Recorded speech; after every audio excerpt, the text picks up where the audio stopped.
Bismillahir Rahmanir Rahim. And I'm not telling you this to make you emotional. I'm telling you because there are people who want to conquer your soul. And the way you conquer the soul of a man is you put fear in him and you make him surrender. Mohammedd Yahya, J Sass, a world full of sin.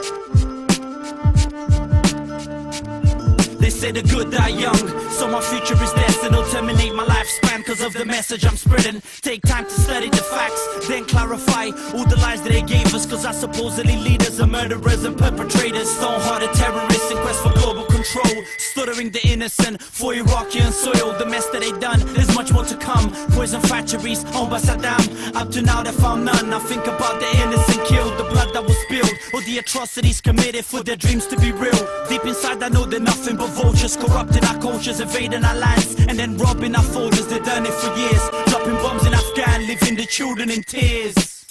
They wanna lead the masses, regardless of the cost, shooting down Palestinians while they pray in a mosque. So I refuse to be a slave of their pagan ideologies. Regardless of apologies, they'll never govern properly. Probably always keep us far from the truth. So I educate myself and pass it down to the youth. And you don't have time to waste believing that you're young and that you can involve yourself in sport and play, because when the enemies of truth drop the bombs on the world of Islam, the #1 targets and the #1 people that suffer the most, it is the children who suffer. It is the old, it is the women, they become widows, and they poison the waters and the air, and the children are born with cancers and other diseases.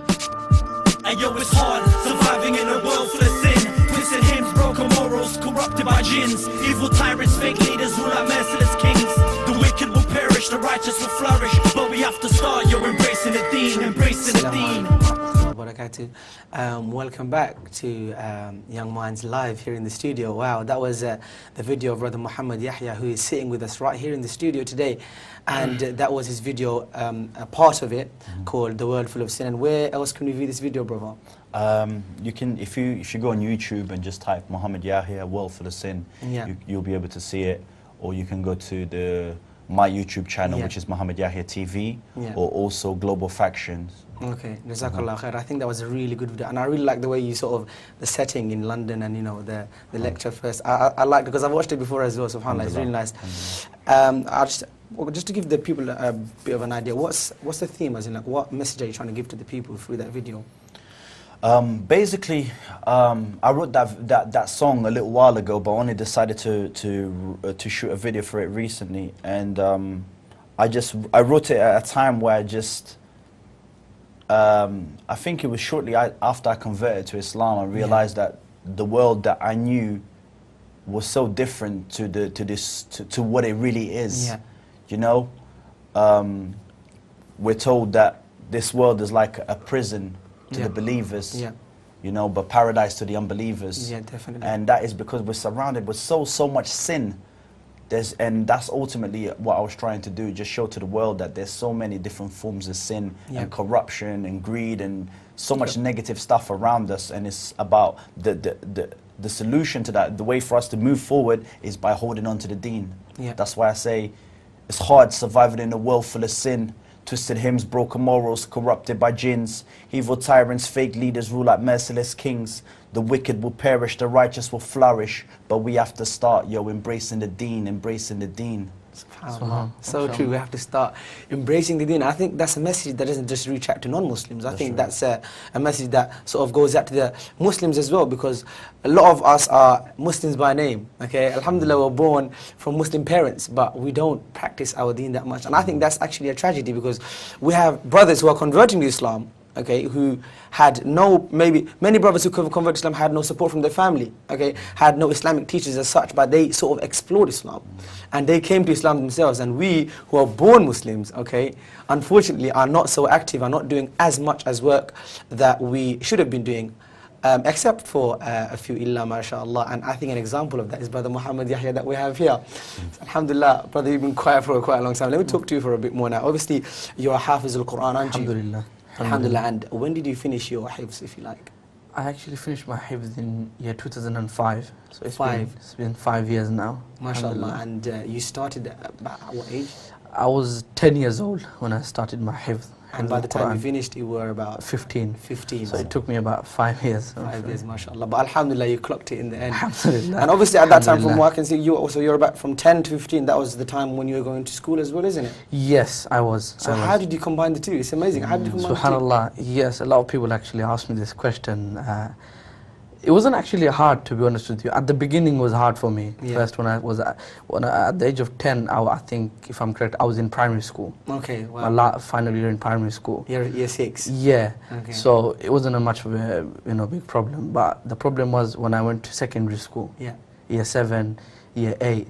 But to be honest with you, I actually started, memorizing the Quran properly, I would say, at the age of 12. I took it seriously. Okay. The first 2 years, it wasn't all serious, Yeah. It was just going there after school for 2 hours and that was it. But yes, it was tough for me. I had some moments where it was really tough for me because you have to come from school. Yeah. You come from school 3:30 and then you have to go at 5 o'clock and then you come home at 8 o'clock. Wow. So it was, I would say, it was quite tough for me. But it was alhamdulillah, if it wasn't for the qadr of Allah, then, alhamdulillah. Amazing, amazing. I mean, Brother Mohammedd Yahya grew up in East London, okay, so just sort of the same environment as many of us, okay, in England. With all the fitna that we have, it's normal for all of us, it's the same. Brother Mohammedd Yahya took on a great challenge at the age of 10, okay? He started memorizing the Quran.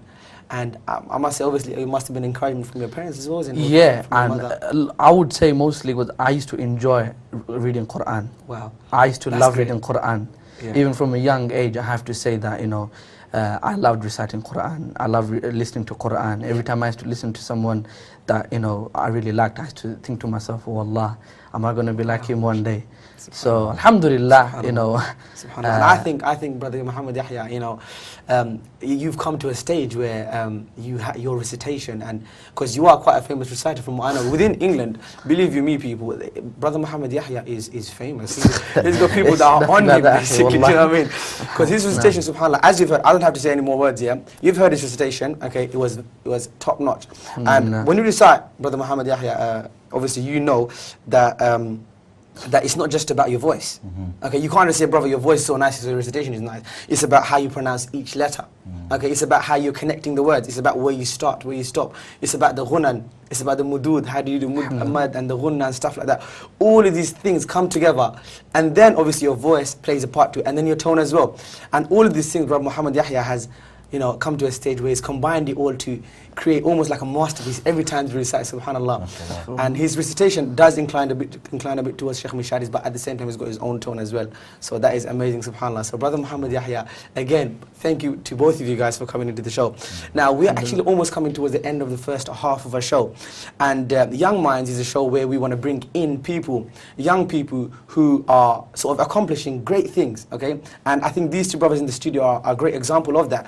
To inspire people out there, for young people out there to see that, hold on, I'm probably doing this, I'm probably in the same situation as these guys were a few years ago, but now they've got somewhere, okay? Now how can I get to that same situation Islamically, okay? How can I put my deen first, my religion first, and then go along with everything else that I'm doing? And that's the whole purpose that we have of bringing in people, okay, great nasheed artists like Labbaik and Muslim Bilal and Anjum Nasheeds and all the people that we've brought in the past and these brothers and all the people that we'll bring in the future as well, inshallah. So that's the whole purpose, and I hope, inshallah, Allah accept this purpose. And we're going to have to go for a short break now. When we come back from the break, inshallah, we'll talk a bit more to the brothers, and inshallah, we'll hear some advice from them to the young people out there. Please stay with us. Don't go anywhere else. Assalamu alaikum wa rahmatullahi wa barakatuh.